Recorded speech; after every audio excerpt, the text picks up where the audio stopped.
हैं। देखिए, पुलिस की तो हमेशा प्रायोरिटी रही है crime control, law and order situation maintain रहे, ज़िला में शहर में क्राइम ना रहे, और अगर है तो उसको कंट्रोल किया जा सके।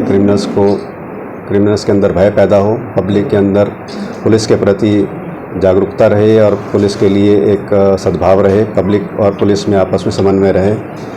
इसके लिए मेरी कोशिश यही रहेगी कि ज़्यादा से ज़्यादा मेरा इंटरेक्शन रहे पुलिस के साथ, पब्लिक के साथ और मीडिया के साथ, और जो भी सोसाइटी के सारे एंगल्स हैं उस पे हम नज़र रखेंगे।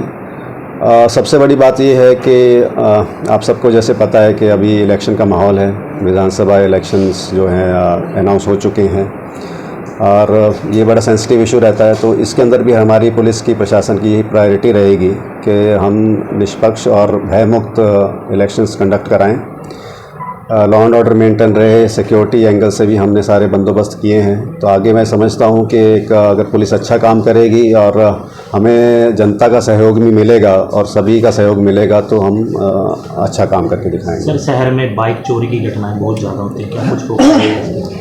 देखिए, पुलिस के लिए फोकस एरियाज़ बहुत हैं, चाहे वो मोटर व्हीकल थेफ्ट भी है, जैसे आपने बाइक चोरी का जिक्र किया, मोटर व्हीकल थेफ्ट है, अदर क्राइम्स भी हैं।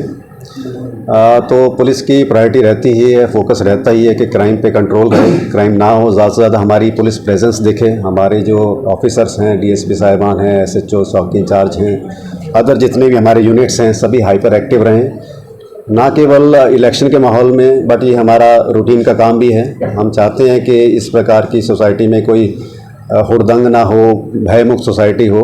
तो उसके लिए मेरे पास कई सारे इनपुट्स भी हैं और मेरे खुद की सोच भी है।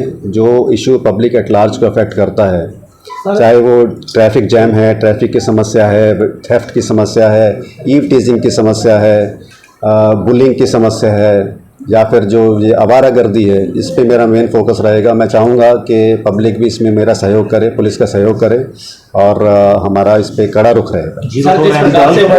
विधानसभा चुनाव है सर, तो किस प्रकार से जो जाम की स्थिति निजात मिलेगा, आमजन के जो रास्ते हैं वो बाधित ना हो सर? देखिए, चुनाव के इसमें अवसर में आप देखते हैं कि जुलूस जलसे निकलते हैं, कैंपेनिंग होती है।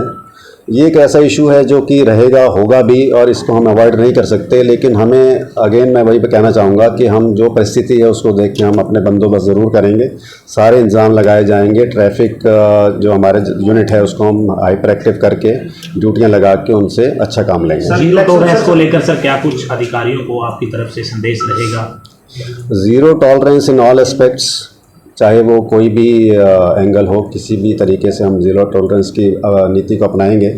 ज़ीरो टॉलरेंस का मतलब ये है कि जहाँ पे हमें जो काम करना है वो काम ना करके अगर हम कुछ अलग दिशा में काम करेंगे जिससे कि डिपार्टमेंट की, सरकार की छवि धूमिल होती है, पुलिस महकमे की छवि धूमिल होती है, तो उसके लिए 100% ज़ीरो टॉलरेंस रहेगा।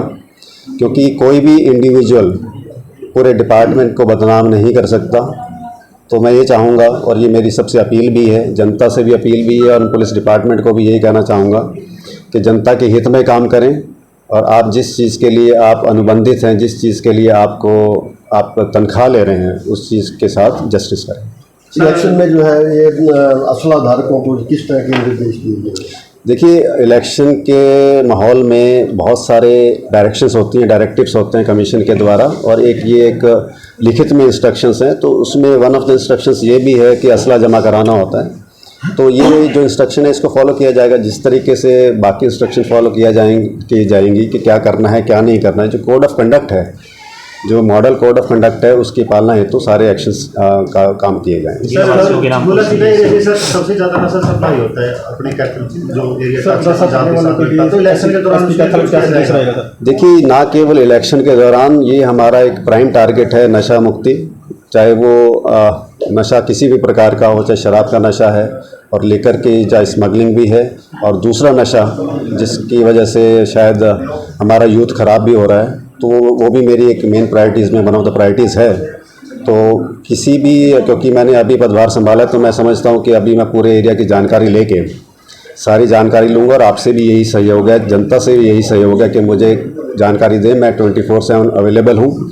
आप मुझे फ़ोन पे संपर्क कर सकते हैं, मैसेज करके बता सकते हैं कहाँ पे क्या इशू है, किस चीज़ के लिए पुलिस की आवश्यकता है, तो उस चीज़ को ज़रूर संज्ञान लिया जाए। सर केवड़क में ओरिजिन किलिंग मामले में मतलब धरना दिया जा रहा है कई गाँव लोगों द्वारा, उनका कहना है कि जो लड़के की मां है उसको गलत पकड़ा है। देखिए, ये एक इन्वेस्टिगेशन का इशू है और आप जैसे समझते हैं, जानते हैं, आपको पता भी होगा कि इसकी इन्वेस्टिगेशन क्राइम ब्रांच में, स्टेट क्राइम ब्रांच में चल रही है। मेरी जानकारी के अनुसार ये मुकदमा जो दर्ज हुआ तो इसमें जिस एंगल से भी कार्रवाई हुई है बिल्कुल ठीक हुई है। उन लोगों का कहना है कि इसमें कोई पर्टिकुलर अगर उसकी मदर या किसी के बारे में भी कहते हैं कि उसको गलत अरेस्ट किया या गलत उसका नाम है उसमें, तो इन्वेस्टिगेशन का मुद्दा है। मैं समझता हूँ कि बिल्कुल फेयर एंड जस्ट इन्वेस्टिगेशन होगी। मेरी उन लोगों से यही अपील है कि आप इस चीज़ का विश्वास रखें कि किसी के खिलाफ गलत कार्रवाई नहीं होगी और हम बिल्कुल इसमें जस्टिस करेंगे। मैं समझता हूँ कि विद इन 4, 5, 7 डेज़ इसके अंदर हम एक अच्छे डिसीजन पर पहुँचेंगे और ठीक इन्वेस्टिगेशन होगी। गिरफ्तारी देने की बात कही जा रही है, आपसे भी मिले हैं क्या? देखिए, मेरे से तो अभी कोई नहीं मिला है, बट मैं चाहूँगा उनसे बातचीत करना चाहूँगा, उनको बताना चाहूँगा कि इन्वेस्टिगेशन किस प्रकार से चल रही है और हम उसके अंदर क्या करने जा रहे हैं। ठीक है। Thank you.